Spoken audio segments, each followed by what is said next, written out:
somebody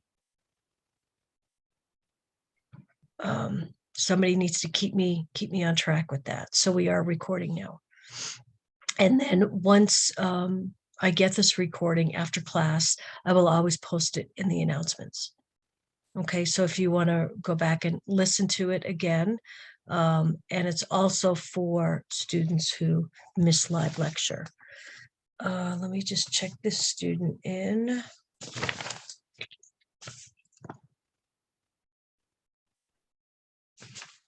Okay. So just since we're talking about live lecture, I like to do at the end of my lectures, I like to do the attestations with the group. Okay, so we all do it together at the end of the class. That way you don't have to worry about it. It's over. Okay, so we look at what the 2 questions are at the beginning of the class, and at the end of the class, everybody throws out their answers to the first and second questions, and we all put it in there. Okay, so that's done by the end of the class. I started that last term too, and that worked out well because people weren't forgetting about it. People were forgetting about it. Okay, if you choose not to do it on the day of your lecture, then you have up to 24 hours to do it. So for this group, you'll have till tomorrow night to do it. But if you're here in the class, we just get it done. Okay, so I started that last term and that was good. So, all right, I am going to share my screen. And Dr. Lundy's students, did she share the PowerPoint with you? Okay. It's no big deal. We're going through it now. So, okay, sharing my screen. So now, let's see. PowerPoint. Okay, I'm full disclosure, I'm not really tech savvy, and I ask my students for help. So anyway, can everybody see that? Okay. Let's see. I think I have this set up the right way. I'm gonna put you guys down here. Okay. So this is the orientation. So for some of you that have already seen it, I apologize, but there are specifics of different classes. So for those of you that this is your first time, you're going to see this twice more this week, once with pediatrics and once with med-surg. If you already how many of you have seen it? It sounds like just a few of you, so I'm okay with that. Okay. And from my little poll at the beginning, I know that this isn't your first online class. Or if this is your first online class, just put it in the chat, just so I can make sure that I identify you and make sure I provide you the support you need if this is your first time. Also, in your module, I did do a bio of me and my experience and my life as a nurse over the last 40 years. So that's in there, and I'll show you that when we get to the module. Okay, so what is online learning? Online learning means obviously using the computer and the internet. We do a 1 hour or 2 hour lecture once a week. This is our scheduled time. Okay, so it's Tuesday mornings, 9 to 11. I also have a Wednesday class this term, and I also teach on Wednesdays from 3 to 5 Eastern time. So write that down, because if there's a reason that you can't attend Tuesdays, I really, rather than you just watch the lecture, I'm going to offer you up to come to the Wednesday class if you would like to, and that way you hear it live. Okay. So online instructor provides students guidance, leads the learning activities. Online course includes weekly homework assignments, and learning activities, quizzes and exams. There are no quizzes in this class. There's 3 exams. Okay, so your key, we'll go through that in the syllabus, but you have 4 key graded assessments. We call them KGAs. Your 3 quizzes, which are weeks 3, 6, and 9, and then your final HSI. No quizzes. Okay. And so you are responsible for completing your required week coursework every week. And you will meet students from other locations in this class, because by the end of this week, I have to assign groups. There's 2 group activities. There's a group activity that's due in week 3. It's the Healthy People 2030. We'll go through that in the syllabus study. And then there is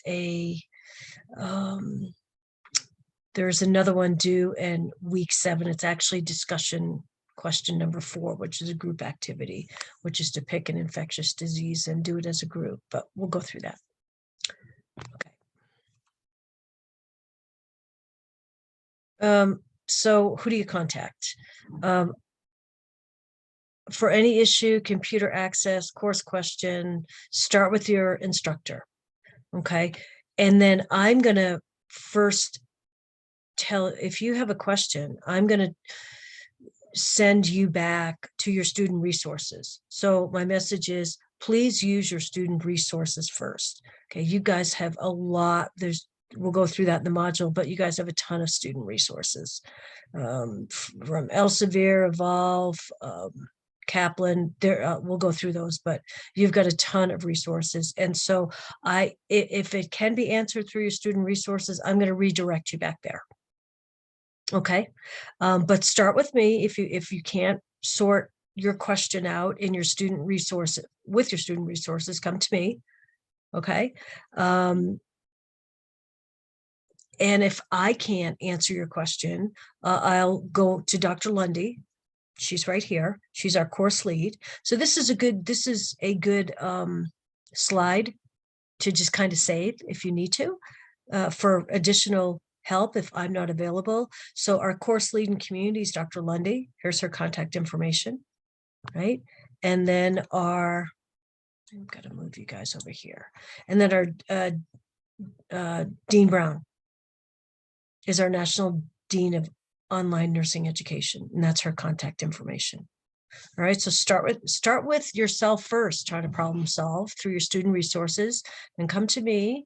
If I can't help you, I'll go to Dr. Lundy or Dr. Brown, and we'll get you the help that you need. Okay, and also in the bottom of my bio, I have Dr. Brown's information in there as well. I'll show you that. Okay, kind of just went through this. I'm your first contact.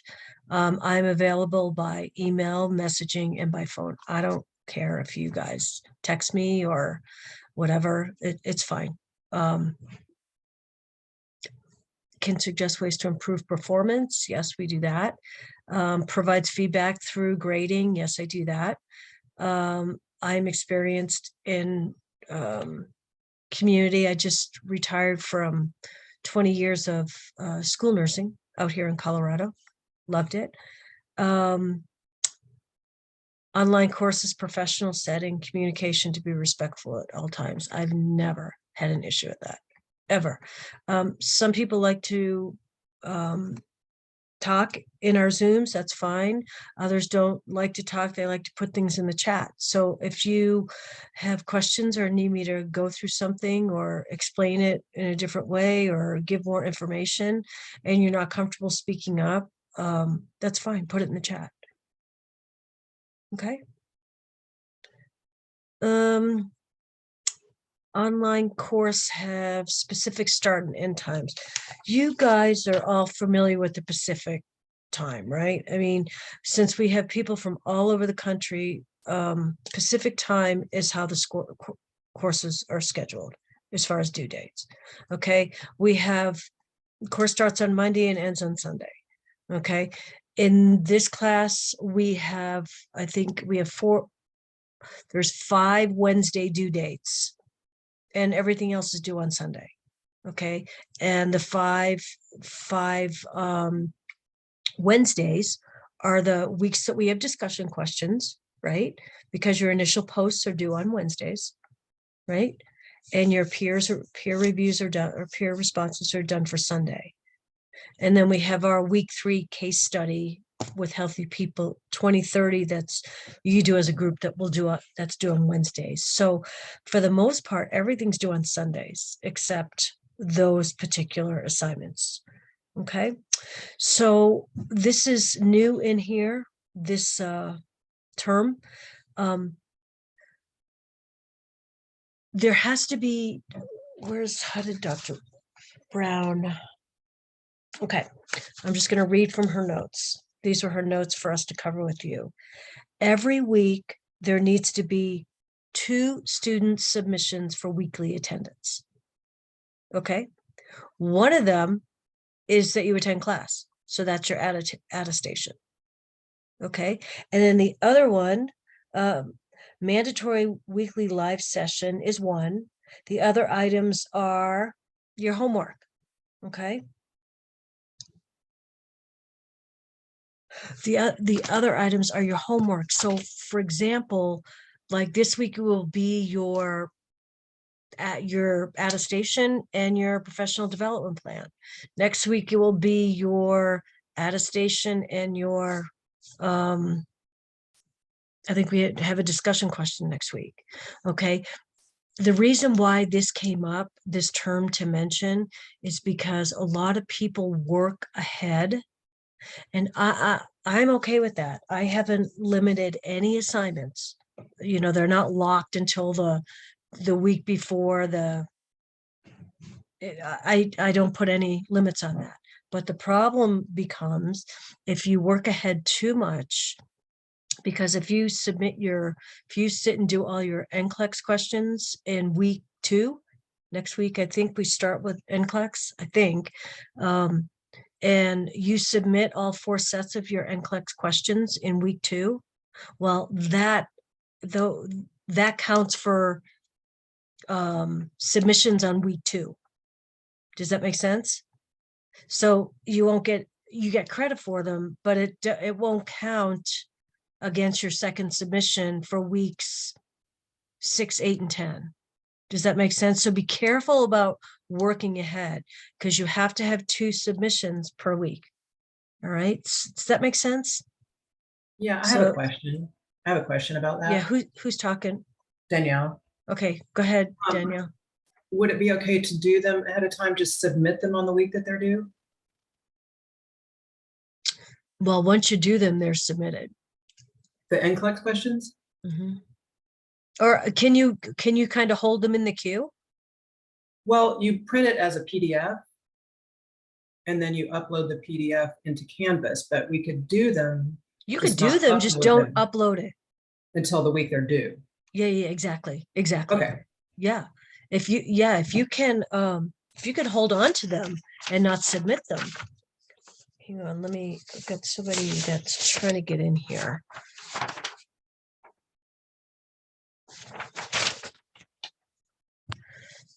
Yeah, that's fine.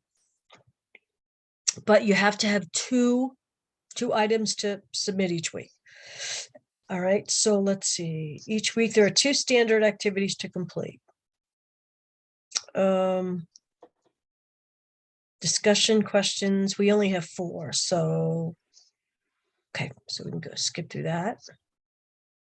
Okay, late work policy. Okay, it's pretty simple.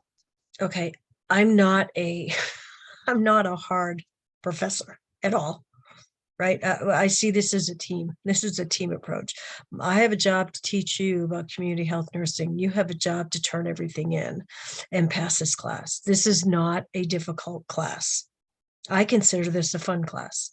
Okay, this gets you away from your med surg and your peds and your OB and all that. This is learning about the community. Okay, this is not the inpatient hospital setting. Okay, so that's the way I want you to think about this class. And the reason why I bring that up is because you guys know the late work policy, right? If all you have to do, and I can't stress this enough, all you have to do is communicate with me. Okay. I expect, I mean, you guys are going to be future nurses. Okay. You know, late work submitted possibly means late to work showing up for your shift, right? It's about accountability and responsibility. Okay. Again, I'm not I like to have fun in this class. I don't want to make it why haven't you submitted this? Why haven't you communicated? I don't want to make it like that. Okay. So if you could just please communicate with me if something's going to be late. Okay. I'm fine with it. Not every week, but I mean, if there's a particular situation where you can't turn in your work on time, just let me know. Please let me know. Okay. But if you don't turn it in and I haven't heard from you, then it's a 0. Okay. So this is with prior approval from the instructor. Okay. So that's part 1. Okay. So let's say, for example, on these professional development plans, they're due on Sunday.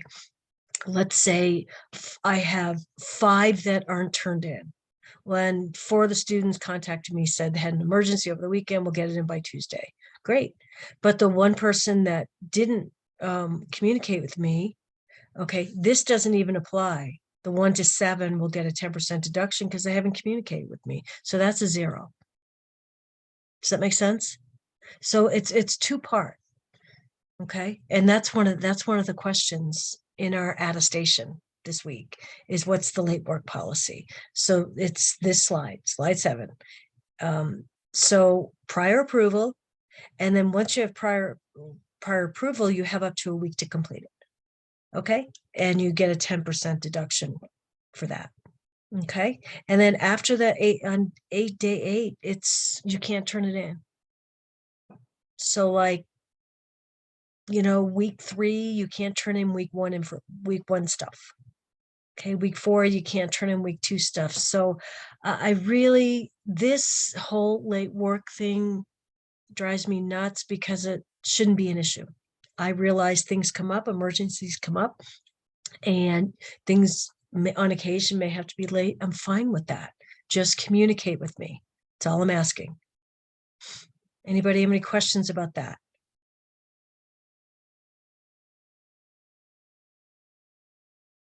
Okay, so here's our 2 submissions: attendance and online courses. Attendance is taken with student submissions.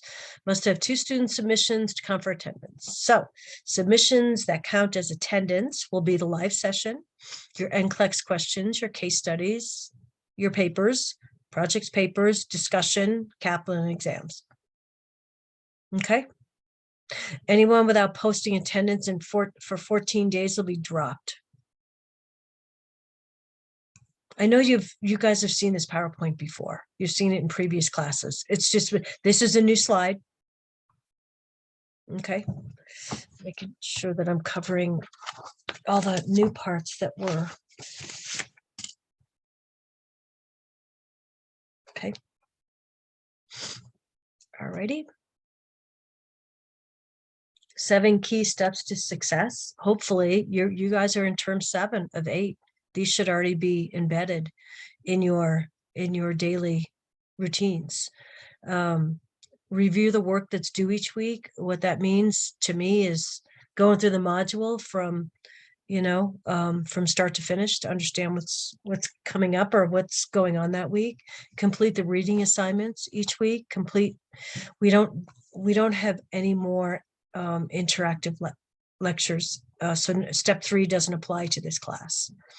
Okay. Attend live sessions weekly to get a better understanding of the concepts. And so live sessions are mandatory. So again, communication. If I already have a few people that couldn't, actually, I've heard from a few people, well, they couldn't come today, but a few of you have already communicated that next week you have a PEDS clinical orientation. I've heard from 2 people. And so if you're part of that group that has a PEDS clinical orientation, you need to get in touch with me. 2 students already have, and I've offered those 2 students to come to my Wednesday class next week. Well, I think I've offered 1. I haven't responded to the other message yet, but that's what I'll do. So if you send me a message over the weekend that says I have a doctor's appointment, I have a whatever, I have an issue, I can't get to the Tuesday class, I'm going to say, can you please come to my Wednesday class? If you can't, then I can offer up other instructors sessions to go to. My point is, I really think that you get more out of a live session than you do listen to a recording. Okay, and then read directions, rubrics. Yeah, before, I can't stress enough to read all the rubrics before you do the assignments to understand how the expectations of how they're going to be graded. Complete all assignments, study and complete exams. We'll talk about that in a minute. To be successful, keep in contact with me or Dr. Lundy. Have a reliable internet connection and computer laptop, and you can go to campus. Right, a lot of my students last term went to campus, maybe on testing days, to make sure that their internet was working, and had a computer laptop at school to do. Maintain a schedule for completing your schoolwork. That's up to you guys. At this point, I assume you all live by a schedule, and time management and organizing things, because you're incredibly busy. So I assume that however it works, I live by a schedule. I still do sticky notes. Well, the 2 things that I still do sticky notes, and my personal email is a Hotmail. Students get a kick out of that because Hotmail is like ancient, but whatever. It works for me. Quiet place, free from distractions to complete work. You guys already know about all this. Read all assignment directions carefully. I suggest, at the beginning, I do send out a lot of announcements. I try to put them together so you're not getting as much, but I probably post announcements every couple of days. So log into class 4 to 5 times a week. I mean, whatever your routine is. Okay. But when you log in, I would highly suggest that you try and check your announcements. Okay. Review the course announcements at least weekly. So usually I don't have any Monday classes this term, so I'll probably do it on Sundays. So on Sundays, I'll send you a week 2 announcement, week 3, week 4 with your PowerPoints and your case studies. We'll talk about that in a little bit, why I send you guys those. Submit all assignments on the week they're due. Yeah, that'd be great. Including discussions. Towards the end of each week, review assignments. Do not procrastinate. I don't think we need to go through this. Open your class, click on instructor, confirm you were given. Oh, has everybody clicked on, has everybody been into the class, into the shell? Does everybody have access to the textbook? If anybody is having trouble gaining access to the textbook, please put that in the chat. Okay. Live weekly sessions, mandatory. So if for some reason you can't come to the live lecture and you can't come to my other one, you are expected to watch the recording within 24 hours. Okay, it's treated just like the attestation within 24 hours. I like for my classes to be interactive. I don't like to do all the talking. I don't think you want to listen to me for 2 hours. So I really like them to be interactive. And I like students to participate. I don't care if you participate, verbally or in the chat. I just like you to participate. I do realize that when I share my screen, I can only see 3 students. That everybody, if I stop sharing right now, just curious. Yeah, so a lot of people turn their cameras off, and I can only see a few people. So, and that's fine. I have no control over that. But I just hope that you're listening and participating. Let's see. Review sessions. So here's what I do with review sessions. They're not mandatory, but highly encouraged. Sessions held outside. Okay, so that's different for this class, or at least different for me. And I'll tell you why in a minute. Attendance is taken at the review sessions, one-on-one tutoring. So what I do with review sessions, I do them the week. So for example, our first exam is week 3. So next week, I'll spend the second hour of lecture doing an exam review. That way I know everybody gets the information. The problem we have found over several terms is that students do not attend the additional review session. The attendance is horrible. Okay. And so I started this last term. I think Dr. Lundy does it as well, I think. But on the week before the exam, I'll spend the second hour of the lecture going through the study guide for the exam. How do you guys feel about that? That's okay. It's great. Yeah. Good. You guys okay with that? Yep. And let me just mention the study guide. We don't have it ready yet because we're waiting for all the new exam to populate. So I like to give the study guides. There's 3 study guides for exam 1, 2, and 3. So exam 1 is weeks 1 and 2, right? Then we take the exam in week 3. Exam 2 starts on weeks 3, 4, and 5. Make sense? So I like to give the study guide this week for exams 1 and 2. For exam 1, for weeks 1 and 2. Does that make sense? That way you can be looking at the study guide while we're having class for a couple of weeks and kind of check off things we've gone through, but we don't have it ready yet. Hopefully it'll be ready by the end of the week, and I'll get it to you. And then at the beginning of week 3, I'll give you exam 2 study guide, so you can be following through 3, 4, and 5. Does that make sense? So I like to give you the study guides ahead of time, rather than the week before the exam. Okay. Anybody have any issues with that? So in week 2, we'll review the study guide for exam 1. And then in week 5, we'll review the study guide for exam 2. And in week 8, we'll review the study guide for exam 3. Is that too much information, or do you get it? I don't want to confuse you. No, that seems fine. I like that. Okay. KGA, everybody knows the grading, right? You've got to be at what? Got to be at a 78 with your KGAs before all the homework is added in. You guys all know that, right?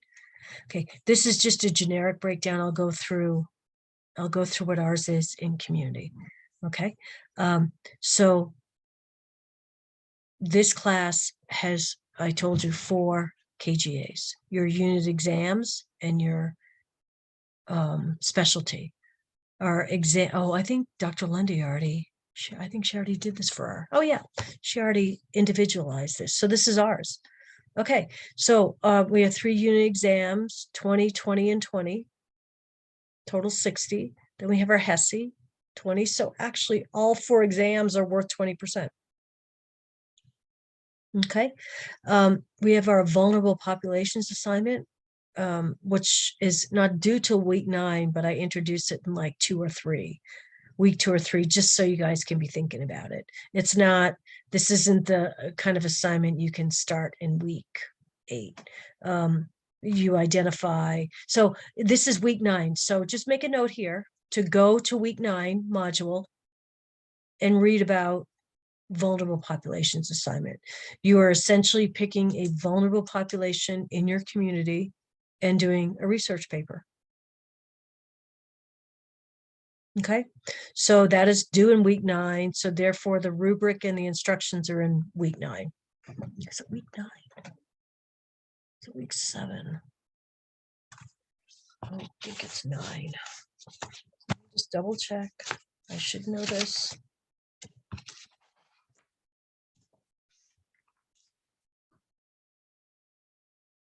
Yeah, week 9. Okay, so make a note to go in and go to module 9 and look at that. Okay, your professional development plan, that's due this week. Oh, let me go back to vulnerable populations. It's worth 8% of your grade. So if you're picking, don't let that be the assignment that you don't turn in. Okay, so professional development plans due this week, right? It's due Sunday. And I sent you, it's in the announcements, I sent you the guidelines and rubric. And then last term, one of our professors did an outline template for her students. It was that we all used. It was excellent. So you got the template, right? Does anybody know what I'm talking about? Your announcements with the 2 attachments for for professional development plan.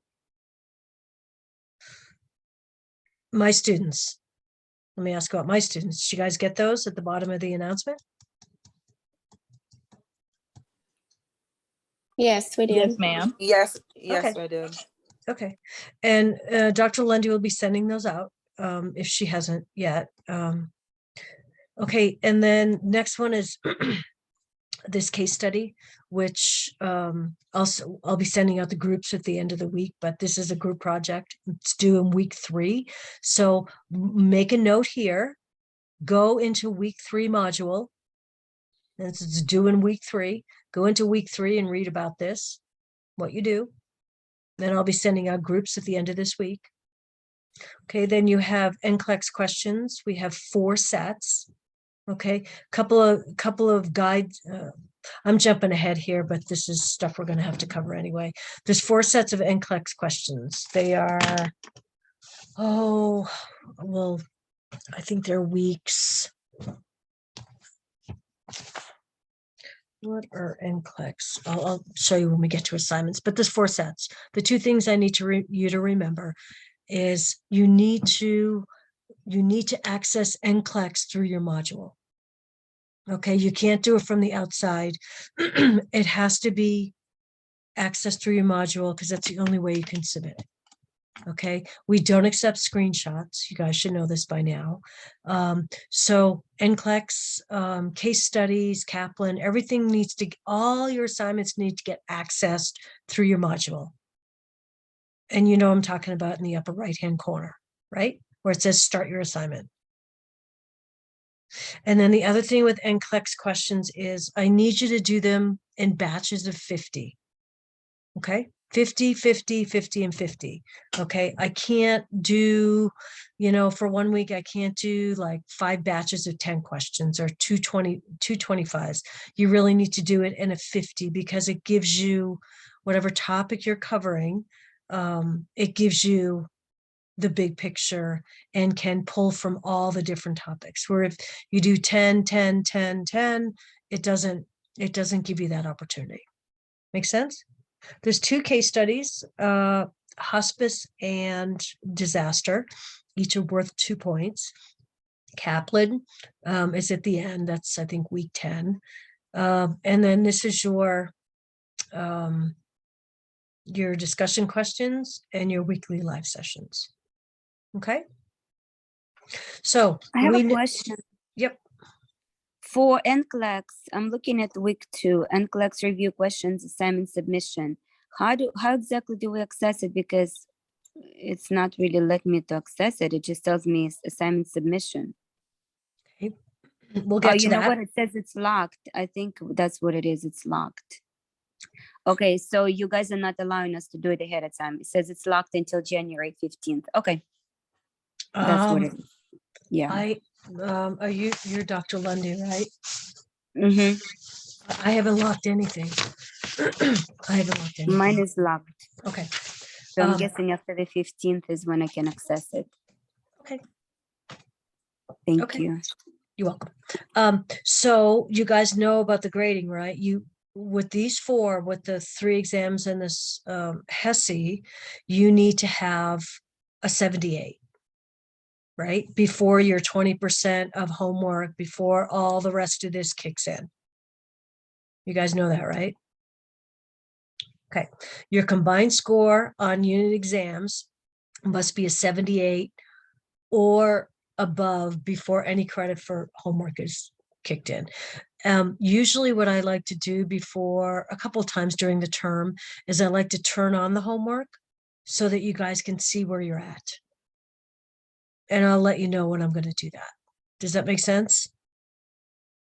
Because your homework, I didn't have any homework fails last term, which is great. You don't want to have a homework fail, which means that you, let's say, had a 81% or an 82% with your 4 exams. And then your homework, you didn't turn in or was late all the time or whatever, brought you down below a 78 and you ended up failing the class because of lack of homework. You don't want that to happen.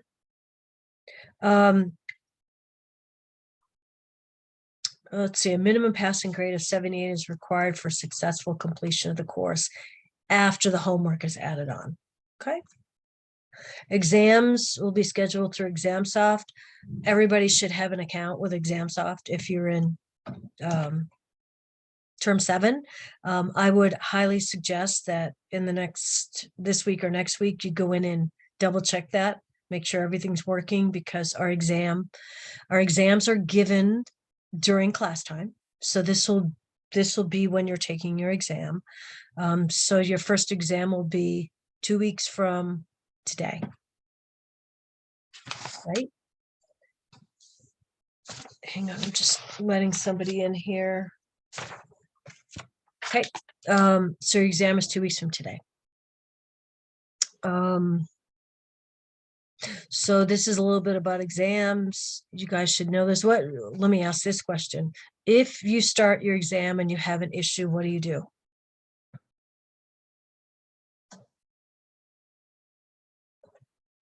Let you know. Right. What's the very first thing you do? You stop. Thank you. Thank you. You stop and get in contact with me. Okay. And since we do exams now in class, I'm always there. So we can problem solve there. Okay. So read the exam description carefully so you know the requirements. You're only allowed 1 attempt. You cannot stop, pause, and resume. If you're having difficulties, stop and let me know. Your exams are timed. Begin the exam when you're ready. When you're finished, click save and upload. Once you submit it, you'll see a confirmation screen.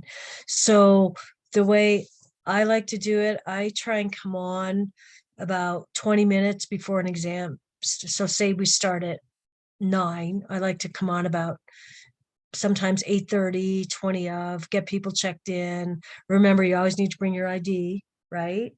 I like to get people checked in and get going as close to 9 o'clock as possible. But, if you have people coming in at, 8:59 or whatever, you got to take time to check them in. So I like to get going as soon as we can as a group. Therefore, we get done on time. You have the 75 minutes. What else was I'm just thinking of one other thing. Oh, I'll be sending you emails the weekend before the exam because the expectation is that you download the exam before you come to class.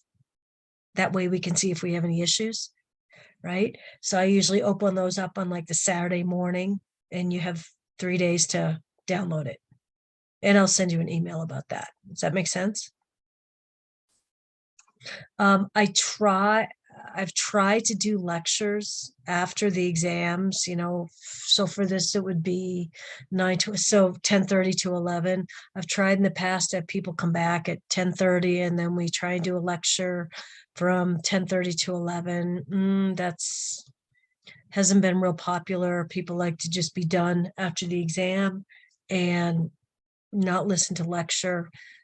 So we can talk about that and how you guys feel about that. Or, I can, offer you guys to come back at 10:30 and do some review questions,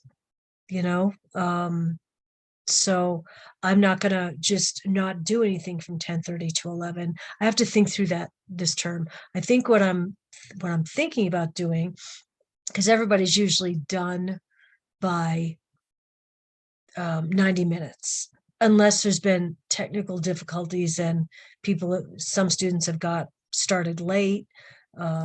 Anyway, we're usually done by after 90 minutes. So I want to use that last half hour as kind of maybe an NCLEX, go through some NCLEX questions, go through some review questions, that kind of stuff. So it's not lost time. And have people come back if they want. Exams are held during our class time, yes. Exams are proctored, yes. Must be on camera, ID, must show testing environment. You guys have all been through that. Oh, here's something new. That exams can only be proctored with a faculty member on campus with 72 hours notice and must be done during class time. So if you want to go to campus and take your exam and have it proctored by somebody on your campus, that's perfectly fine. It just takes some organization ahead of time. Okay, because I need to speak with that instructor and give them the exam code, that kind of stuff. All right, so I had people do it last term. It was fine. Fine. So you do have the option of doing that. Missed exams will be held to the late work policy. All right, exam missed without prior notice, like if you're just like a no-show, that's a 0. Exams missed for personal reasons will be the late penalty, which is you have to take within the first week at 10%. Exams due to emergency will require, this is important, documentation of the emergency. All right. So, and you have to get it to me and I submit it to Dean Brown and she makes the ultimate decision of whether it's accepted. Notification must occur within 24 hours of the exam. Documentation must be presented prior to the exam being rescheduled. Any exam not rescheduled within 7 days of the class time is a 0. Okay. Just contact me if you have any problems or if you just like some additional help. Always contact me. Okay, always. Seriously, I pride myself on response times. I'm very available, very available. So stay in contact. Homework assignments. Hopefully steps 1, 2, 3, and 4 of plan, prioritize, complete work, and submit work. I'm not going to go through this. You should already be doing this. So if you need to go back and review this slide, what page number is it? What slide is it? Can you guys see? I have you guys down. If you need to go back and review this, go back and review this. You should already be planning, prioritizing, completing work, and submitting it. Okay. I don't know how you plan and organize. Professor Marble, I don't mean to cut you off. I got a question. Yeah. About the NCLEX questions, I've seen it somewhere. I just can't find it. Where do we go to when we click on the 50 questions? Like what like what heading? Topics? Is it yeah. Yeah, they're in the module. I'll show you that. They're all in the module of what you need to do, the topics. Yeah. Right? I'll show you that. Late work, we already went through this. NCLEX. Okay. It's right here. So here's an example of what your shell looks like. All right. Here's all your instructions right here. I'll show you that in the shell. Okay. Open, follow all the instructions. The questions change each time. So here's your step-by-step. And then right in here is the different topics. And I'll show you that in the shell. Okay. I have a question on that. Yeah. I know that I'm in Lundy's class, so, and she has it locked right now. Do we have to ask her to see if she's going to unlock it since she will not be our instructor? So that way we can potentially work ahead. Yeah, you could ask her that. I don't know how she does the work ahead in her class, but that would be a question for her. Okay. Thank you. You're welcome. Okay, so this is all in this is in your 4 weeks you have NCLEX, step by step. But the most important thing is you have to submit through the link in your module. Okay, and I'll review that. So you guys can go through this, right? I'll go through it briefly, but so if you have 50 questions and you get 49 right, your score is 49 out of 50. All right, so for each of the 4 sats, you can get up to 50 points. I cannot take screenshots. Okay, I can't stress that enough. Screenshots mean that you accessed the NCLEX outside of the module. Okay, so I can't stress enough. It's a real hassle for you guys because I send you back into your student resources, you contact Elsevier, it's kind of a nightmarish trying to figure it out, but I can't accept a screenshot of your PDF. It has to be submitted through the module. So I can't stress that enough. It is a real hassle to go back and redo it because you can't submit it a second time. Elsevier has to go through and do something with you. And anyway, so just submit them through the module. Okay. So if you have 50 questions, you get 40 correct. That's 40 points. Okay. HSI.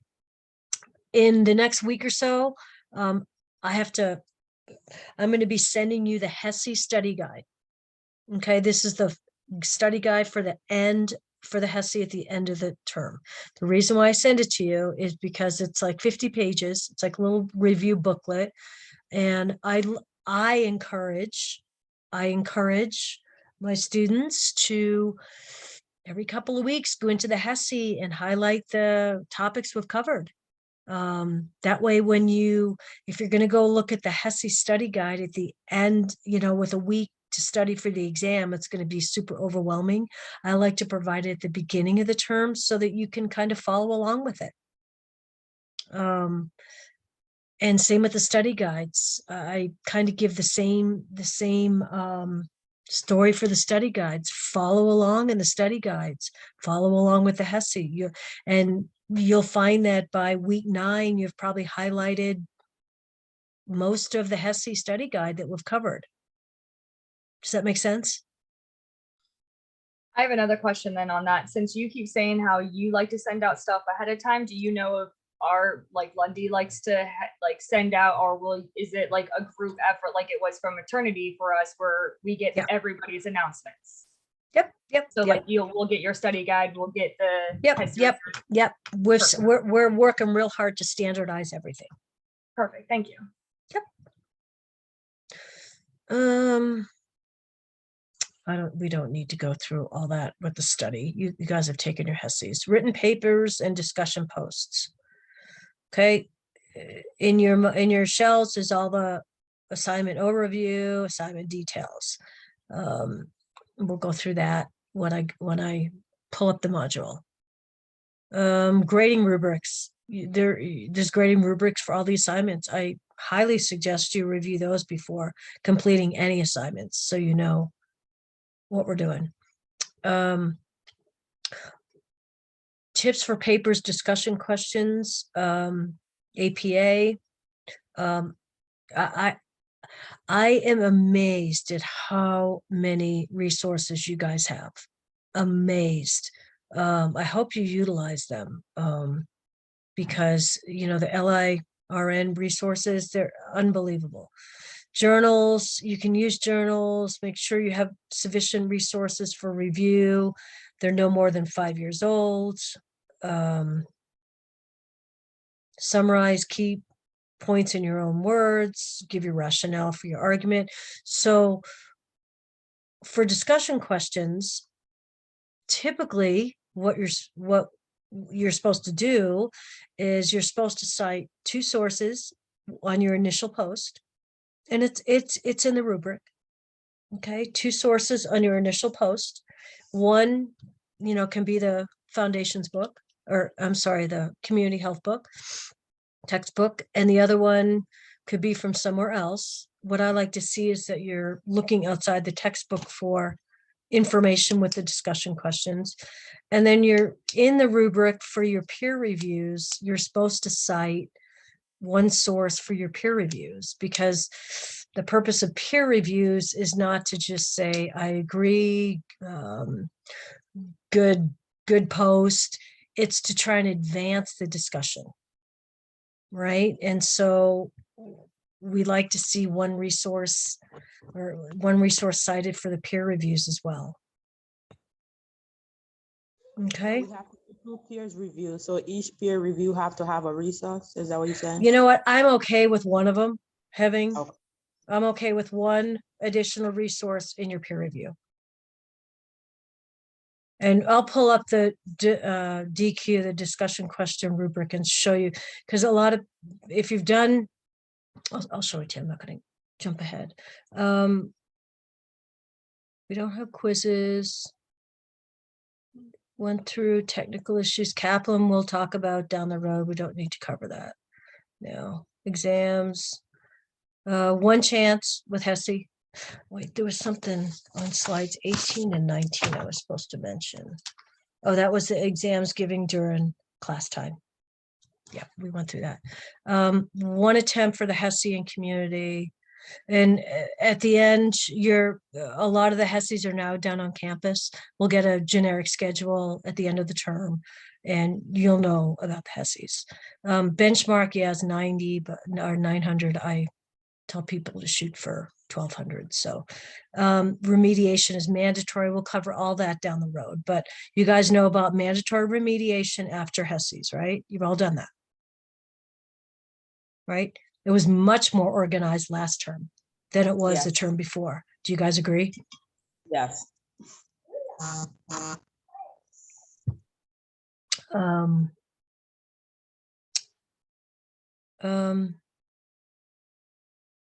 Okay, questions? Questions about the orientation PowerPoint? Okay. I got Yeah. a question about, Go ahead. I have a question about the NCLEX questions, right? So I know we're supposed to get 50 questions right to get your 50 points, but can we do more questions? That way we get 50 out of 100, or maybe 80 out of 100 and still be able to get your 50 question right? So the most you can get is 200. So you can only do 50 per section. So You can do up to 100 per session. That's why I'm trying to ask if I can pick 100 per session instead of 50. That way, if I got like 80 or 90 out of that 100, I can still get my 50 points. it's already programmed in. So I can only accept 50. So for example, if you get 1 wrong, your 49 out of 50 translates to a 98 out of 100. Okay. Okay, so don't do any more than 50. Because Okay. the formula already populates into your grade book. Okay. Does that make sense? Yes. Okay. I need to go in and get my course. Let's do, okay. Can you guys see this? Yes? Yes. Okay, so let's do the syllabus first. I already thought I had that pulled up. Let's see. Okay. Anybody had a chance to look at the syllabus? Okay. You can read the first page on your own. Course description. Well, let's read the course description. Introduces community health nursing, focuses on historical development, philosophy, healthcare systems, epidemiology, and specific target groups. We talk a lot about primary, secondary, and tertiary prevention activities, which are emphasized in every chapter with every topic. Okay, we talk about community nursing as the community as an individuals in the community making up of families, groups, and aggregates of the community. Okay, so maybe the elderly population, the adolescent population, okay, the diabetic population. Okay. We talk about rural home health. We talk about migrant. We talk about the diverse roles in the community health nurse that he or she may have. And we'll go through that down below here. I'm mindful that this is a 2-credit class and not a 3. And you don't have as much work as you will with your 3-credit classes. I'd like for you to review your student learning outcomes and the course objectives on page 1. You have your required textbook. Okay, and if anybody's having an issue with that, please let me know. And then you have a bunch more resources. Okay. Okay, instructional methods. Okay, we do not, you can cross out interactive lessons. We don't have those. But we do have signed readings, discussion posts, written assignments. We have no quizzes. So you can cross that out. Okay.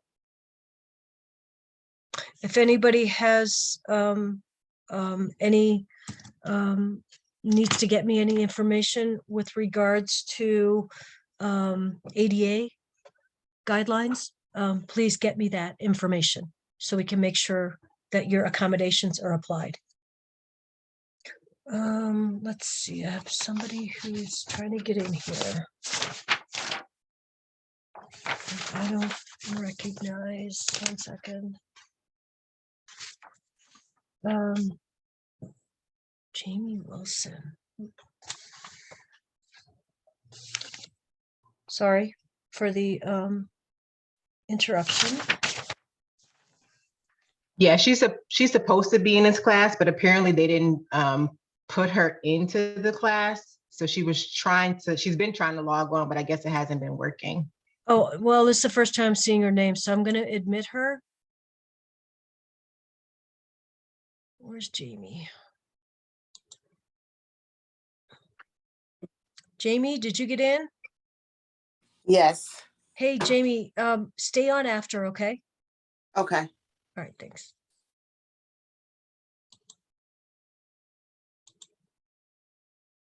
Okay, we already went through this, right? We already went through all this. I would suggest that you read just to be sure, read pages 3 and 4 of the syllabus. It talks about, I've already said it a couple of times, about the KGAs. To successfully complete the nursing course, you're required to achieve a minimum of 78. All right. Failure to meet any one of the requirements will result in failing. A student in a nursing program is permitted to continue his or her enrollment in the program after earning 1 failing grade. And then this is something you work on with your campus, right? I'm just reading through the key graded assessments. We don't have quizzes. HSI, there's information about your HSI. Course activities that are not key graded assessments. So here's a section about Each course includes learning activities that are required for students to complete satisfactorily. Assignments that are not KGAs are designed to promote critical thinking and writing skills. Okay, so it talks about the difference between KGA and non-KGA.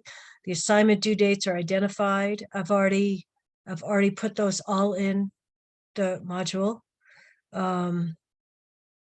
Late work will only be accepted with prior approval. No late assignment will be accepted without my approval. And again, I'm not hardcore. Just all I ask is that you communicate with me. That's it. Just communicate what's going on. Okay, pass, fail. Now, it does say pass, fail will not be accepted late. And that pass, fail in this class is your discussion questions and your attestations. So they're not supposed to be accepted late. The assignment is late, it will be graded as a fail. So technically, you know, what I like to do, and I'll just stop here and mention what I like to do, is on Mondays and Thursdays, I like to go into my grade book in the morning. And so, for example, let's do Mondays. So all your things that were due Sunday, right? If I haven't heard from you and it's missing in the grade book, I'm just going to put in a 0. Okay, because I didn't hear from you and it didn't get turned in. And I do that in Thursday mornings on the weeks we have your discussion questions that are due on Wednesdays. I go in Thursday morning, and for the initial post, if it's not there, it got kind of confusing last term. I don't know if I'm going to do it like that this term. I would go in and just put a 0. So there were some students that said, well, you put in a 0, so I didn't do my peer responses. I thought I got a whole 0 on the whole thing. So I think I don't know what I'm going to do for that, because the rubric is 2 parts in the discussion questions. It's a initial post and a peer responses. So if you didn't do the initial post, you can still get points for your peer responses. Does that make sense? So, but that's how I try and grade, is I go in Mondays and Thursdays and at least figure out. Now, if there's somebody who's not turning in stuff and it's becoming a habit, I'm going to reach out to that student anyway. And then I always like to send my Monday morning group emails to people who didn't turn in things and say, is there a reason you didn't turn it in? And then I try and work with the students. The other thing I like to do is I like to grade ahead. So if you turn in your profession, I mean, usually Monday is used for a grading day and part of Tuesday. But if people have turned in things ahead of time, like if I start getting professional development plans this week, Wednesday, Thursday, Friday, I'll grade them. I'll start grading them.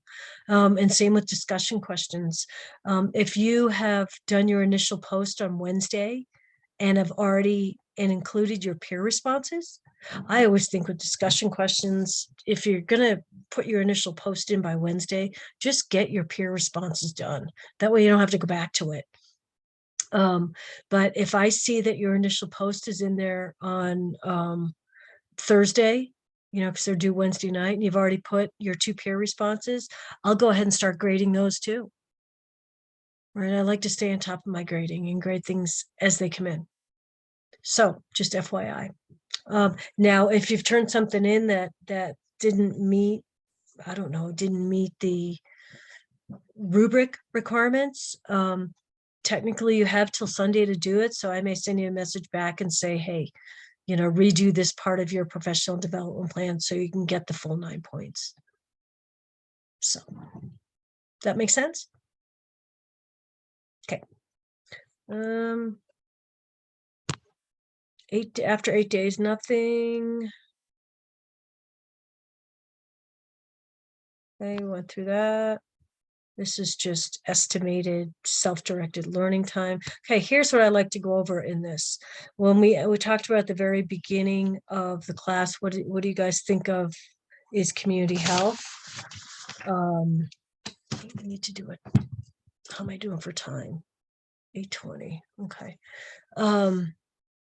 All right, so here's everything we're going to cover.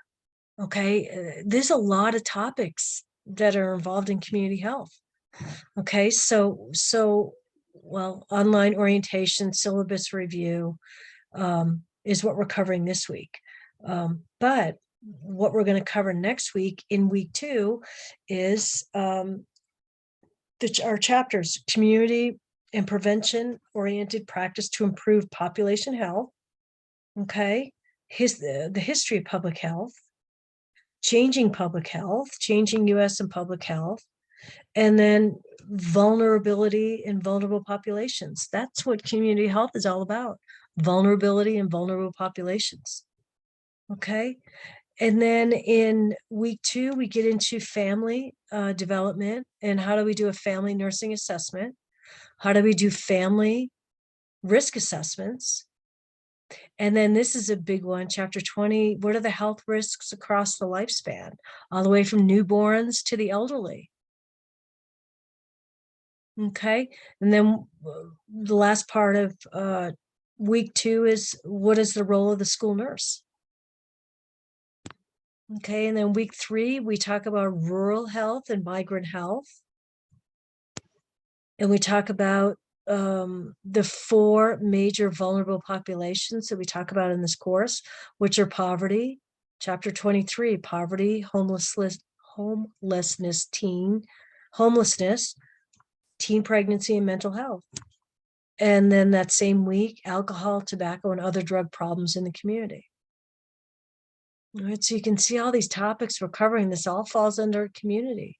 Then we go into the faith community nurse in week 4, faith community nurse, and then the nurse who works in home health and hospice.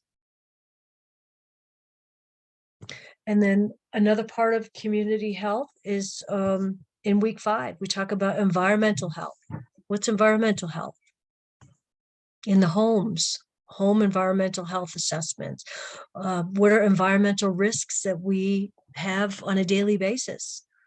You know, with water and safe water, pollution, talk about all that. And then chapter 9, the epidemiological, you know, what does that mean? How do we monitor outbreaks?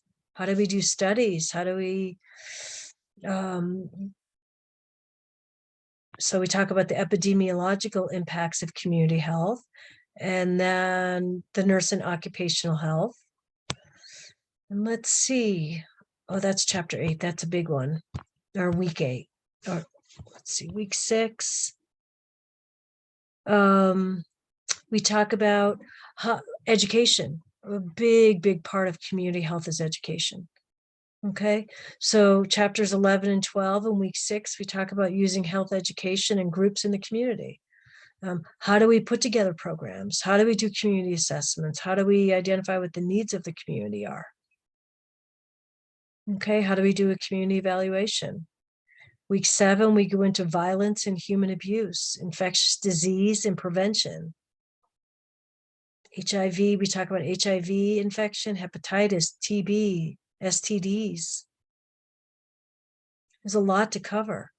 Community week 8 is a big week. We cover disaster management in the community, surveillance and outbreak. How do we manage programs in the community? How do we develop programs? What do we do with quality and safety in the community?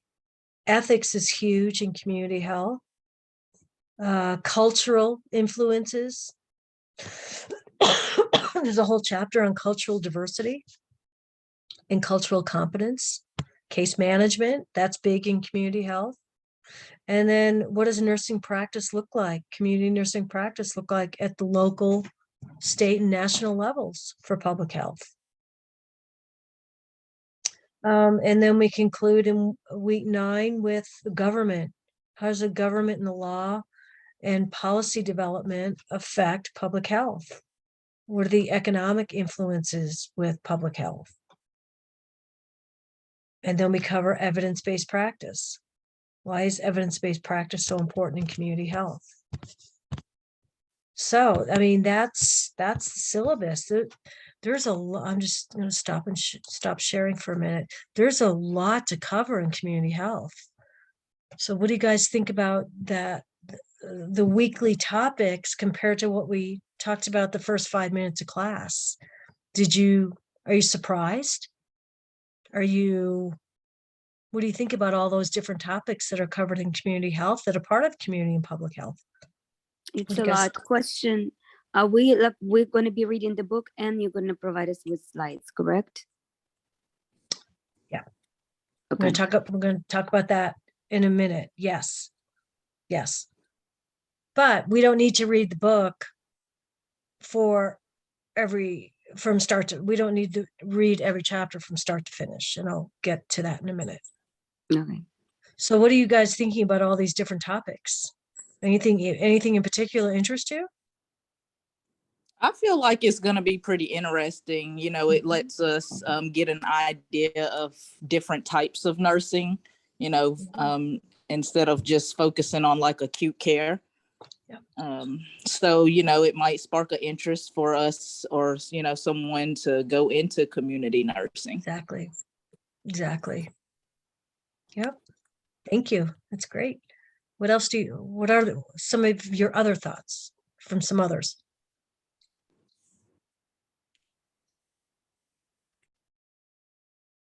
Oh, come on. We have 44 people in here. I feel Nobody- like community health is more like a one-on-one kind of thing versus working in acute care where you like have so many people. Community is that you can have one-on-one with that patient and get to know them better and see what you can do to prevent them from even going to the hospital or into acute care or something like that.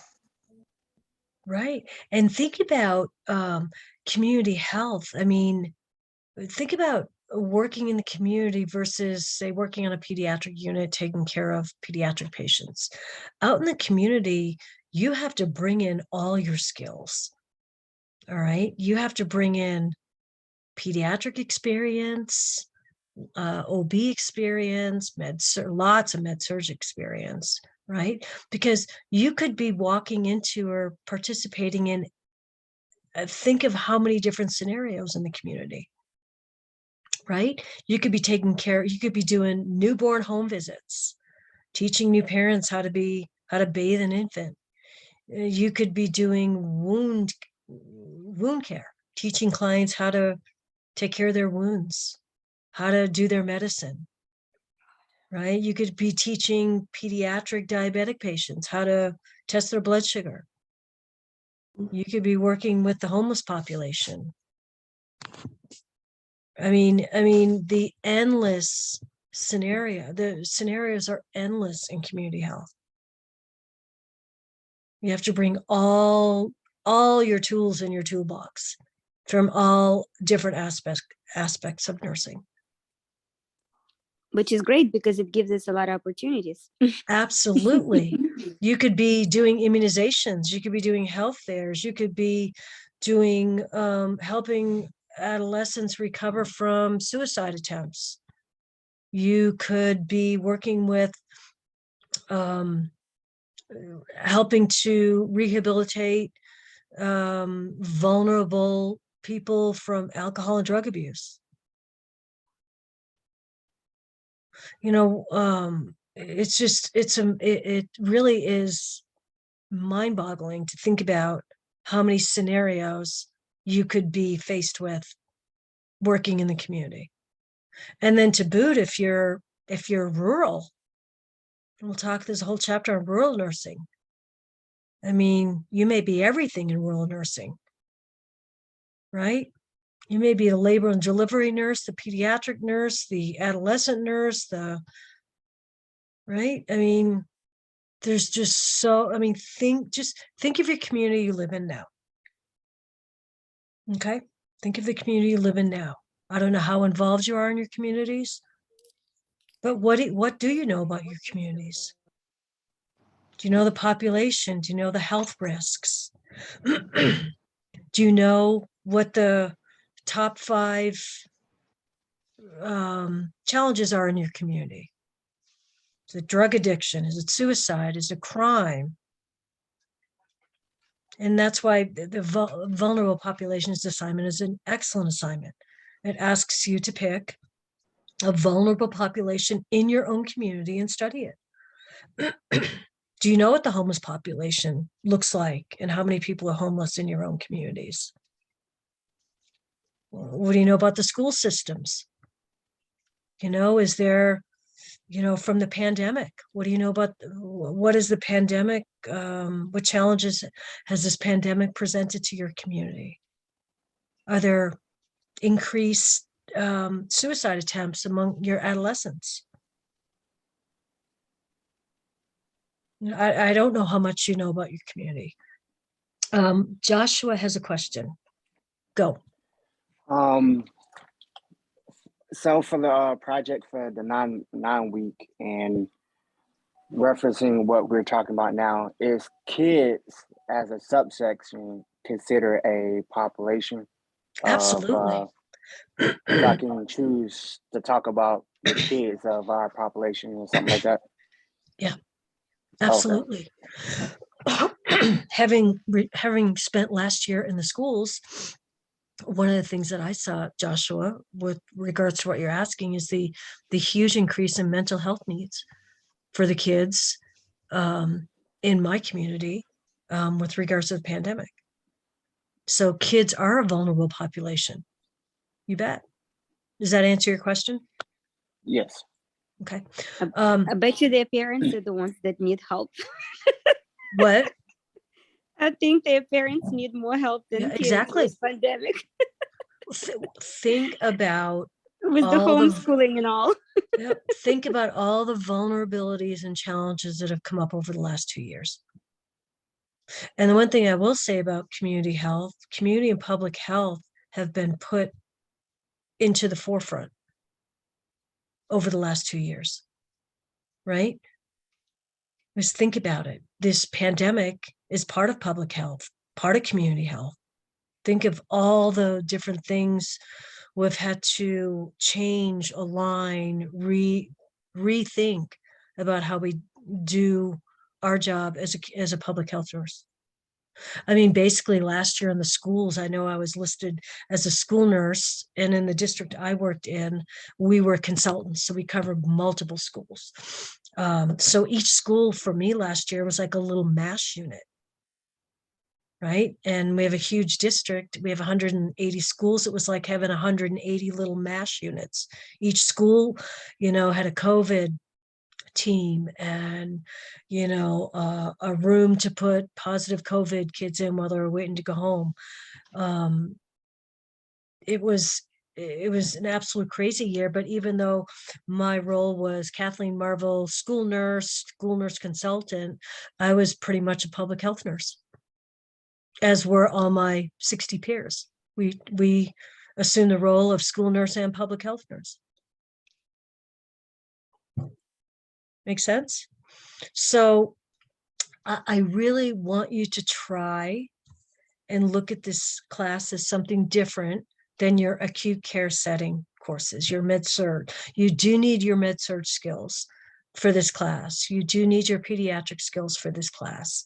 You do need your math skills, your pharmacology for this class. There's on the test, there's 5 or 6 math questions. They're pretty simple calculation, and we'll go through that as the test gets near in the review. But I really want you to, my advice is to just take a step back and try and enjoy this class. And look at it as a learning opportunity to learn about what goes on in the community and all that's involved with keeping a community healthy, and how do you assess what issues are in the community. And then once you have your list of what issues are in your community, how do you help? How do you develop programs? How do you develop education? So try and look at this class as it's different. It's different from your peds and your peds clinicals and your, med-surg and your med-surg clinicals. Just take a step back and just open your mind, and let's think about the community. I always ask people when they come to, pardon me? I always ask people when they come to this class to try and take off all their other hats. So take off your med-surg hat, your pediatric hat, take off I'm going to find out in your professional development papers, what you guys all do, where you all work now, because that's part of what you need to put in there. But take off all your work hats or outside hats and just think community.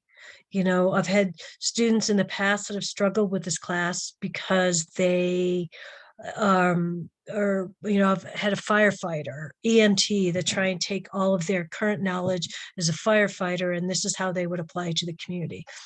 Leave all that behind. Just think community when you come to this class. Think of the big picture. So I hope you'll end up liking this class and enjoying it. I'm really, really easygoing. I love teaching this class. I love when the students learn about what public health is all about. The last thing I want to do is I want to go into a module. Okay, so just bear with me. I'm not okay. So let's go into the module. Just trying to see if this. Okay, so I like to go into student view so that I see what you guys are seeing. Okay, so this is what you guys see. All right, so can everybody see that? Nope. No, We oh just, boy. we just see you. You just see me. Okay, well, that's a problem. We don't want that. So let me go back. Oh, because I have to share my screen again. Okay. All righty. Where's my module? There we go. Everybody see that? Yes, no, maybe? Yeah, we can see you. Okay. We can see that. Yeah. Okay, so here's what you guys see. All right. So I don't know if anybody has been through that, but oh my gosh, you guys, look at all your resources. Who to contact when you're for HESIs, for Evolve, Elsevier, Kaplan, Canvas. Right. So I'm going to redirect you back to student resources if I think your problems can be solved through student resources. Okay. So that's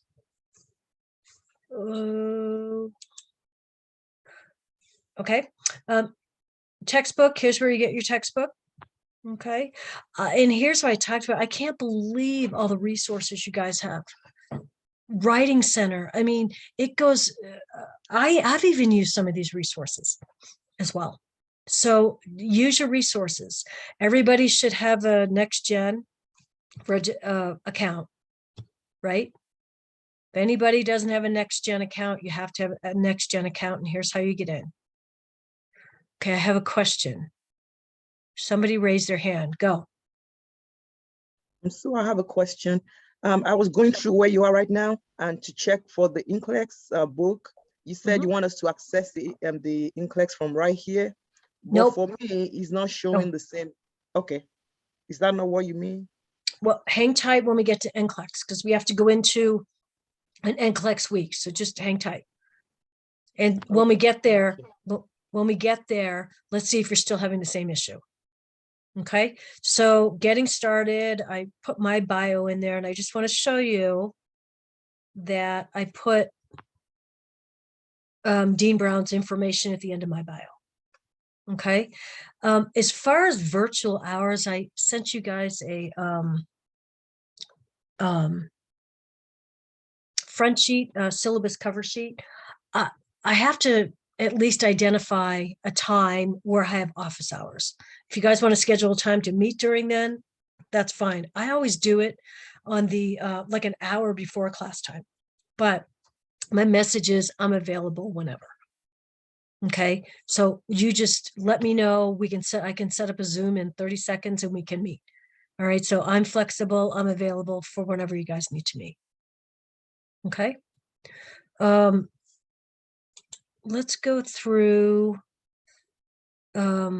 announcements real quick and see what we haven't covered. Okay. Have you guys seen all these? Or at least my students? Yes. Okay. Yes. All right. So acknowledgement. Okay. So what I do every week is I send you guys PowerPoints and case studies. Okay. I am a big believer of case studies. Okay. Because they have the rationales. All right. So for example, I'm just going to open this real quick. This is our chapter 1 case study. Okay. I highly suggest, and I provide the answers are in here, but what I really want you to look at with these case studies is the rationales. Lots of information, lots of good learning come from rationales. Okay, so that's why I send you case studies. We go through them in class as well. Okay. Oh, did I just mess this up? Hang on, let me close that. All right, so I send you PowerPoints. Remember, PowerPoints are an outline of the chapter. Okay, and so what I like to do with the PowerPoints is go directly to the objectives. That's what we should be covering. Okay, so in each of the PowerPoints, I want you to go to the objectives page. Okay, and this is what we have to know in each chapter. These are the most important things. Okay, so that's what I'm going to be focusing on my lectures on. Okay, so by the end of chapter 1, you should be able to state the mission and core functions of public health and services generally provided by practitioners. By the end of chapter 1, I should have reviewed with you, what is the role of the public health nurse? How does the role influence nursing practice? By the end of chapter 1, I should have reviewed with you, what is community-based nursing versus community-oriented nursing? And what is our role? What is the role of public health and nursing and population health, which is community health? Does that make sense? So I try and do targeted lecturing because you can't go through every chapter from start to finish. So I consider the PowerPoints as an outline of the chapter. And when you go into the chapter, it has the same objectives. Everything's connected. All the dots connect in this class. All right, so your objectives here in the PowerPoint are the objectives in the book. And so as you start to prepare ahead of time, go to your objectives. What are you expected to know? Okay. And what you're expected to know will come through your PowerPoints and in the book. I'd start with your PowerPoints. Can you answer these? Can you answer these questions? Pardon me, with a PowerPoint. If not, a lot of information is it right in the PowerPoint. Here's what community-based nursing is. Here's what community-oriented nursing is. Okay, and then go to the book if you need additional information. And I use the book to do teaching as well. What I'm trying to show you is that I do targeted teaching from the objectives. Okay, that way you don't have to read everything from start to finish. Does that make sense? We didn't get any PowerPoints in Miss Landy's class. So what do we do? I thought she said she sent out the PowerPoints. Is it going to be on the announcement? I'm going through each and every single one. I don't know where she sends them out. I finally figured out how to put them in the announcements. I was sending them separately in the inbox. Check your inbox. But now I've figured out how to put everything in the announcements. So that's how I like to use the PowerPoint, and that's how I like to use the case studies. But I cannot stress enough that when you go to your objectives for each chapter, you will also find the answers in your case studies. So don't forget to do your case studies. Again, I don't care that you have the answers in the case studies. That's good. You know, it's not a test. The case studies are not a test. The case studies are a learning tool. Okay. And before I forget, let's see. No. Okay. Case 1 power. So you'll get that. Week 1 PowerPoint and case studies. Week 1 announcement will always be combined with, so in your week 2 announcement, you'll get the PowerPoints and case studies. It won't be in 2, but I did a separate week 1. There was so much information. So read your week announcements because I give you a summary of what topics we're going to cover. I give you a kind of a synopsis of what chapters we're covering, what we're going to learn, what's due that week. Okay.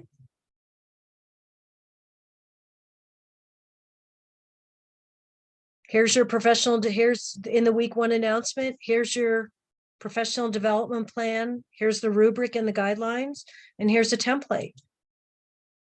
Has anybody looked at that yet? Here's your template. Okay, professional development plan for your cover page. Then here's what we asked you to do. Short-term goals, long-term goals, plan of action, right? So this comes right from the rubric. So if you want to use the template, feel free. Be a lot easier to do it with the template. That way you're covering everything. All right, so I've already attached that in there for you. Okay. What else did I do? Do you also all saw the message from Dean Brown? Your welcome message, right? Yes, no? Yes. Yes, ma'am. Okay. Online expectations. You can read through this. I've never had a problem. Well, I've had a couple of issues, but as far as, I mean, be on time. You're going to be a nurse. You need to be on time. You're going to be a nurse. You need to be present. Proper attire. Be ready to take notes. Give your full focused attention. Participate fully. Those are just some reminders, which you guys shouldn't need at this point. Syllabus cover sheet just goes through virtual hours, what the meeting ID number is. Let's see, welcome announcement, that was early on, so you guys can read through that. Okay, let's get to a module. Okay, so for this week, this is what I would suggest you do every week. So for week 1, you start here and you go into week overview. Okay, it gives you a synopsis of what we're covering. Okay, this week we'll look at what makes up a community. You can read through that. Okay, it gives you a to-do list. What do we have to do this week? Reading, that's your PowerPoints, your chapter reading. Again, don't go through and read the whole chapter.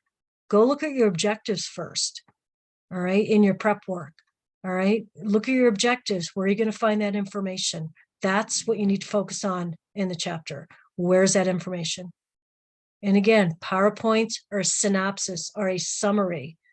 If you just take one of the chapters this week and open your book, take chapter 2, open your book and open your book and have the PowerPoint. You'll see it's a summary of the chapter. It's not in addition to. The case studies are not in addition to. The case studies are from that chapter. Okay, so like for this week, we have reading and you have your professional development plan. What I suggest you do each week is just go through the module, go to next. Okay, week 1 reading, here's your 4 chapters, here's what they are. And then the other assignment for this is to go through, this is what you're going to do with your group. Okay, you're going to, when I assign you into the group, there's 3 case studies. You'll be assigned either group 1, 2, or 3, whatever. And if you go into module week 3, go into week 3, and here's your case study right here. Okay, it's going to tell you what to do. Okay, you'll work in a group assignment. You're either going to be assigned case study 1, case study 2, case study 3. And it's asking you to use the Healthy People 2030. Let me get it back in here. It's asking you to use the 2030 right here, 2030 website to do your group assignment.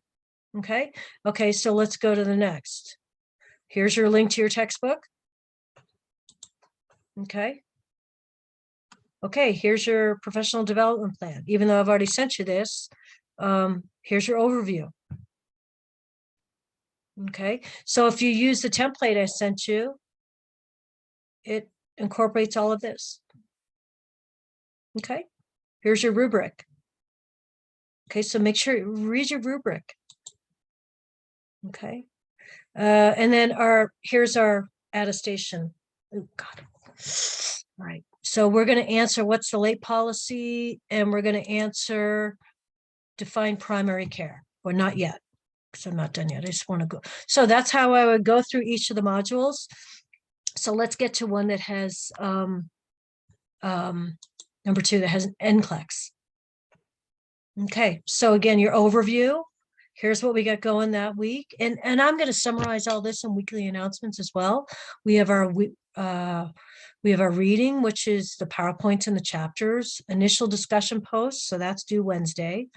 Discussion responses due Sunday, and NCLEX. Okay, well, let's go see what NCLEX is all about. Okay, so here's your chapters. And the other thing is the syllabus follows right along with the modules. Here's your link for your textbook. Okay, so here's your discussion question. Read through this before you answer it. Okay, your initial post is due Wednesday and Sunday night for your peers. All right, so read this. It says the top common ailments seen in children are lice, scoliosis, conjunctivitis, ADHD, and lead poisoning. And it gives you 4 more. You need to choose 3, not 1, not 2, not 6, 3. All right, so you got to read through what you're supposed to do here. All right, so that's your discussion post. In your response posts, we give you a suggestion of what to do. All right, and in addition to your original post, be sure to provide a meaningful response to your peers. We give you a suggestion. You might want to offer how you would use these tools to develop a care plan for the patient. So we're kind of giving you a suggestion of what to respond to your peers with. All right, and I want to show you the rubric because here's your rubric for your discussion questions. It's broken out into 2 sections, initial post and peer posts. Oh, come on.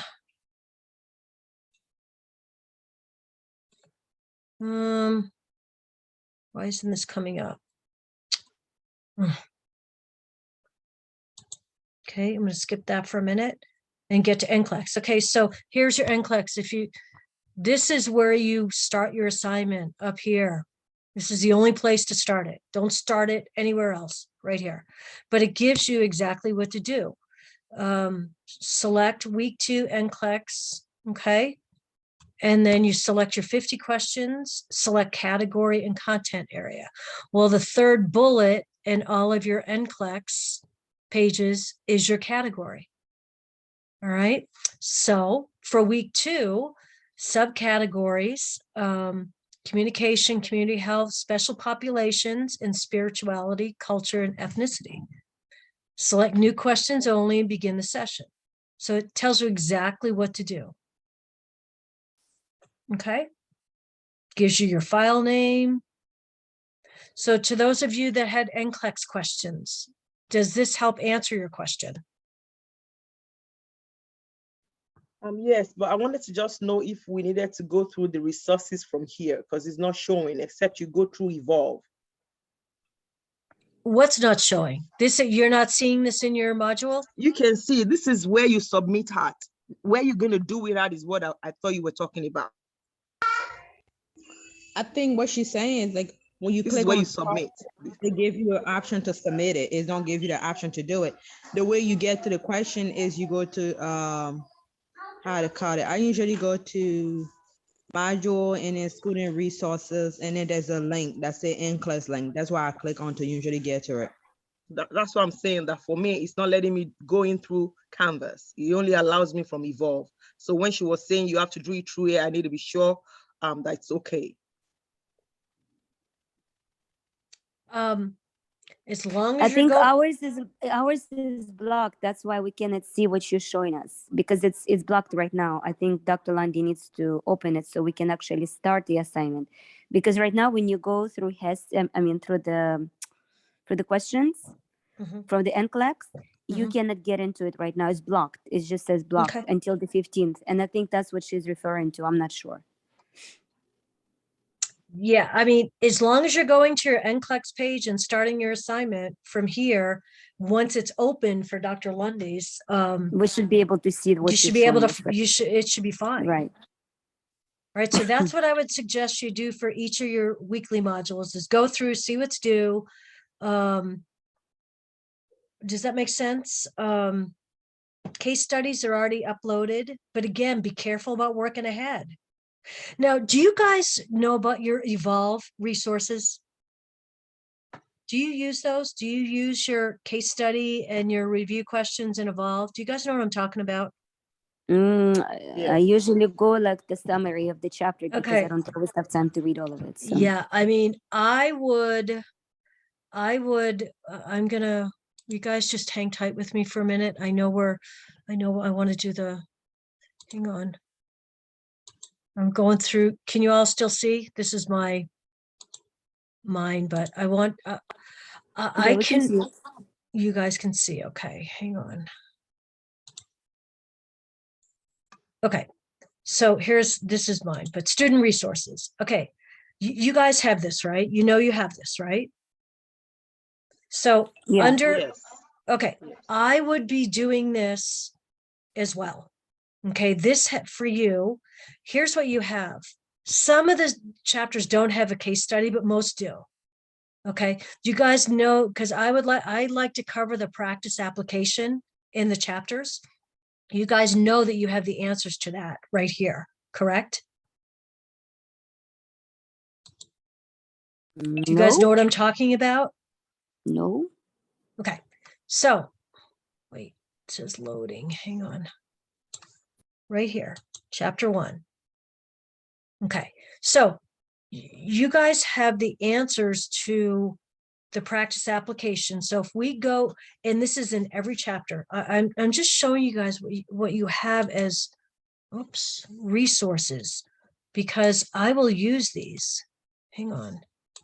Okay, I'm getting a little, okay. So when you go to your student resources, you have answer keys for practice application. All right.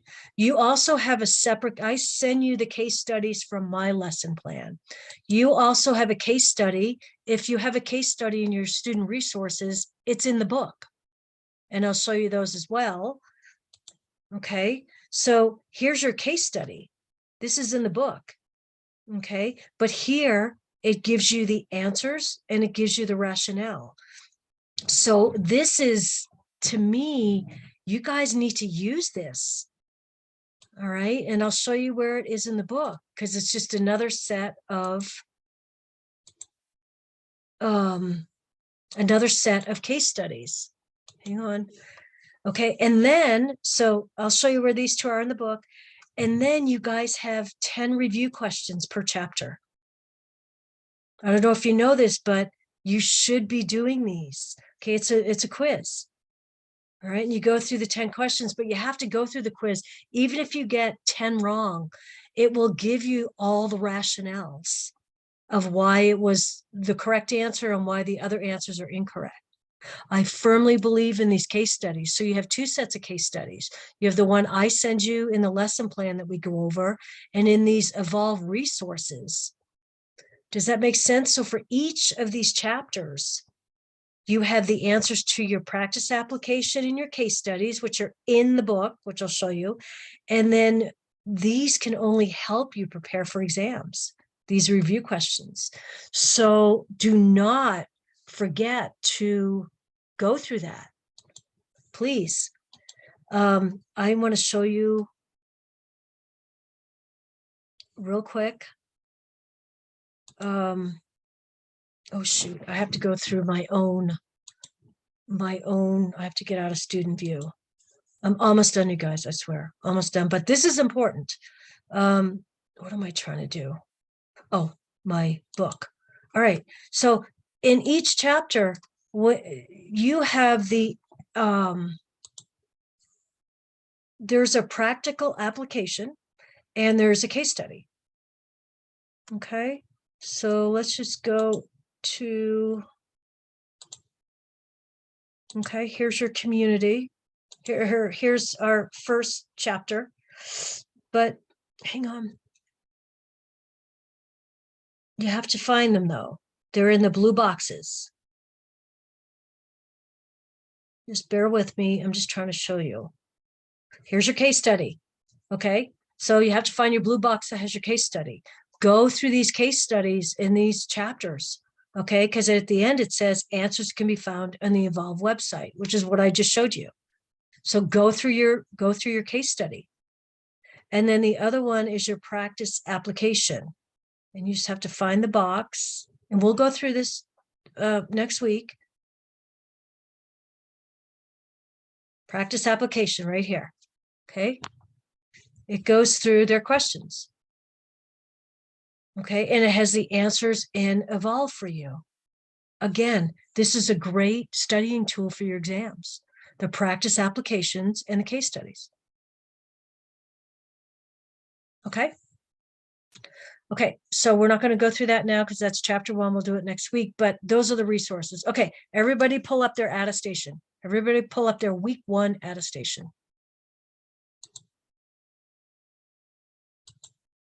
Hang on, I got to go find mine. 1 second.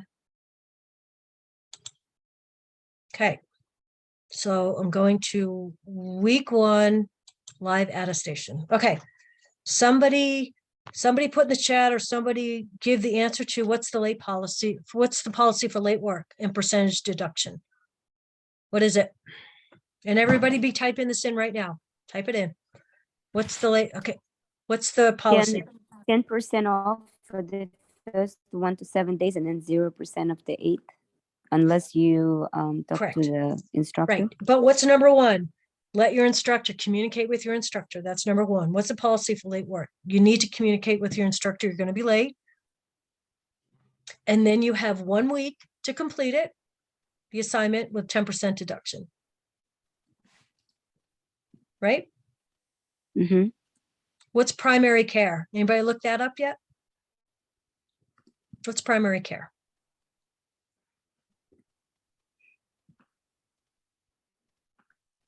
What do you guys think primary care is? Like doctor's offices. Yep. Primary care. What do we think? Primary care is. Go ahead. Care provided from your primary health care. Mm-hmm. Maybe education, maybe prevention, your primary care. What is primary care? A physician that sees you regularly, to keep update on whatever type of conditions, or like physical exams and things like that. Mm-hmm. Hang on 1 second. Yep. It's in our week 1. I'm just trying to get you guys the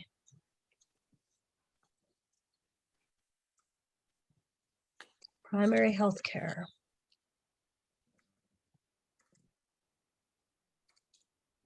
Hello. Go ahead, keep going. I want you to add to what primary care is. I said education. Hello? And what did I just say? Sorry. Education and prevention to maintain health. Yeah. Yeah. Maybe. Yep. Absolutely. Is everybody getting that? Okay. Yes, and then the question 3 is that you attended the lecture, and then hit submit. And here's how I see it's all coming in, because up on my dashboard, I can see all you guys submitting all these things. All right. So grade week 1 live attestation. Okay. So I can see them coming in. And we want as many of these as possible coming in. Okay. So let's see. And then Dr. Lundy wants them done too. So, okay. So did you guys do that and submit it? And then you can knock that off your to-do list. You don't have to do your attestation. I apologize for going a few minutes over. If anybody wants to stay on and ask, if you have questions that you want to ask. Thanks, Christy. You guys have a good week too. Hope everybody has a good week. Welcome to class. I hope this wasn't too overwhelming. And last thing for me is I love feedback. I love hearing feedback that too much information, too little information, not communicating enough. Just so I like feedback. So give me feedback. You can email it to me. You can put it in the chat. But I'm happy to be here with the new term of students, and I have a everybody question have a for you, good rest of the please. week. Before, Thank you. be- Bye-bye. bye, bye. Professor Marvel, Yes, I'll stay on. I forgot to put your name down for when it says, please state whose lecture you viewed. Oh, that's okay. Okay. That's okay. So Okay. everybody's free to go. If anybody wants to stay on, that's fine. It was nice to meet everybody. Hopefully this was helpful. It was And very no, helpful. I do have a question though, whenever you're ready. I'm ready. Who's this? So Who's I'm doing talking? this live. This is Lana Clemens. Okay, Lana, go ahead. So I'm trying to do this attestation thing. I have yet to take any classes online. My schedule is different. So I've Okay. taken classes on campus and now I'm catching up all my online classes. And this is the first one. So outside of the prep classes, I mean. So it says question 1, I attended the week 1 live lecture on this date. Input the date of attendance below. So it was going to be just one question and we have to put everything in one question because it says at the bottom that I need to submit quiz. So everything has to be answered in that one box, right? Correct. Okay, so it's not going to give me like a question 2, question 3. It's right there. Nope, you just have to, no, you just answer the questions right in the box. Got you. Okay, I think that would work. Thank you so much. I'll You're work welcome. on that and submit it to you. Okay. And thank you